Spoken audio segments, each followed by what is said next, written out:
Hi friends, Ayyanar துணையில் நாளைக்கு என்ன நடக்க போகுதுங்கிறத பார்க்கலாம். வாங்க வீடியோக்குள்ளே போகலாம். நம்ம சேனல் இன்னும் சப்ஸ்கிரைப் பண்ணாதவங்க சப்ஸ்கிரைப் பண்ணிக்கோங்க.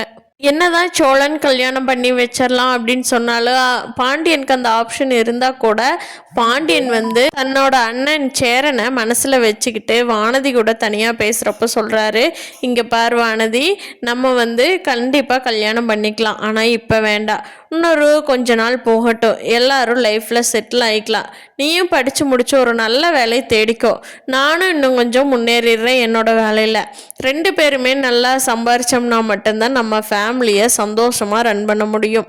அது மட்டும் இல்லாமல் நம்ம இப்போ கல்யாணம் பண்ணிக்கிட்டோம்னா சேரனோட வாழ்க்கை நினச்சி பார்த்தியா வானதி, ஏற்கனவே சோழன் கல்யாணம் பண்ணிட்டா, அவனது கூட பரவாயில்ல, அர்ஜென்ட் கல்யாணம், ஆனால் நம்மளும் பண்ணணும்னா சேரன் அண்ணாவுக்கு யாருமே சுத்தமாக பொண்ணு தர மாட்டாங்க.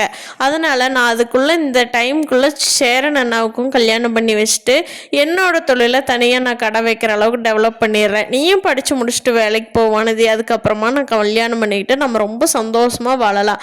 எங்கள் வீட்டை பார்த்தியா, ஏற்கனவே ஒரு பெட்ரூம் தான் இருக்குது, இன்னும் வீட்டையெல்லாம் நாங்கள் நல்லா டெவலப் பண்ணிவிட்டு அது வரைக்கும் நீ நானும் சண்டை அப்படிங்கிற மாதிரி உங்கள் வீட்டில் சொல்லிவிட்டு இப்போ நான் உங்கள் வீட்டில் விட்டுட்டு வந்துடுறேன், நீ அதே மாதிரியே மெயின்டைன் பண்ணிக்கோ, நம்ம யாருக்கு தெரியாமல் மட்டும் பேசிக்கோ வானதி அப்படின்னு சொல்கிறாரு. இதை கேட்ட வானதி, டே பாண்டி, இத்தனை நாள் இவ்வளோ லவ் எல்லாம் மனசுக்குள்ளே வச்சுக்கிட்டாடா என்கிட்ட எரிஞ்சு எரிஞ்சு விழுந்த, ஸோ ஸ்வீட்டா, எனக்கு அப்படியே கூஸ்பம்ஸ் ஆகுதுடா அப்படின்னு சொல்லிட்டு, ஓகே நம்ம இப்படியே ஃபாலோ பண்ணிக்கோ, நான் எங்கள் வீட்டுக்கே போகிறேன், என்னை கொண்டு வந்து வண்டியில் விடுறியா அப்படின்ட்டு வீட்டுக்கு கிளம்பிடுறாங்க வானதி.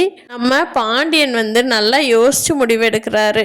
பார்க்கலாம் ஃப்ரெண்ட்ஸ், அடுத்தடுத்த எபிசோட்ஸு ஐயனார் துணையில் எப்படி கொண்டுட்டு போகிறாங்கன்னு. இந்த வீடியோ பிடிச்சிருந்தா லைக் பண்ணிக்கோங்க. நீங்கள் என்ன நினைக்கிறீங்கன்னு கீழே கமெண்ட் பண்ணுங்கள். தேங்க்யூ.